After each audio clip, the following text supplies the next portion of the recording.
पाकिस्तान से एक और जंग हुई तो हम कश्मीर खो देंगे। परवीन सहानी ने साफ कह दिया, भारतीय फौज लड़ने के काबिल नहीं और पाकिस्तान से टकराना खुदकुशी होगी। शेरदिल सहाफी ने भारतीय अवाम को खबरदार कर दिया, क्योंकि अब हकीकत छुप नहीं सकती। आइए नाजरीन, आपके साथ परवीन सहानी की वीडियो क्लिप शेयर करती हूँ। हिंदुस्तान और पाकिस्तान के बीच में the two air forces will lead the war, period. और ये हमने पहली बार नहीं किया, हमने किया था बालाकोट में पहली बार 2019 में, and we expose the limitations of the Indian air force.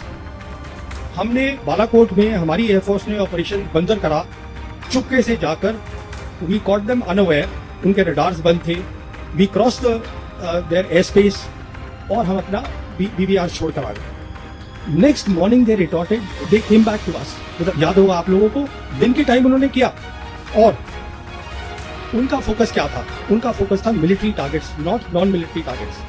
आप कभी एयरफोर्स नॉन मिलिट्री टारगेट्स को इस्तेमाल नहीं करते बाबा। उनका फोकस था मिलिट्री टारगेट। और उन्होंने क्या देखा, हमारी इलेक्ट्रॉनिक वॉरफेयर बहुत कमजोर थी।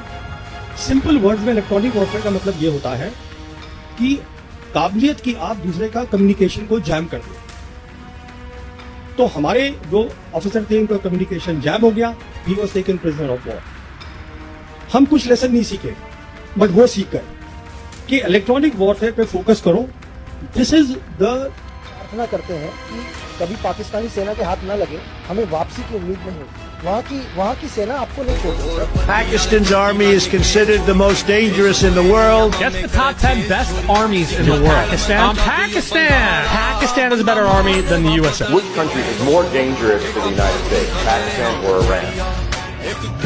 Probably Pakistan.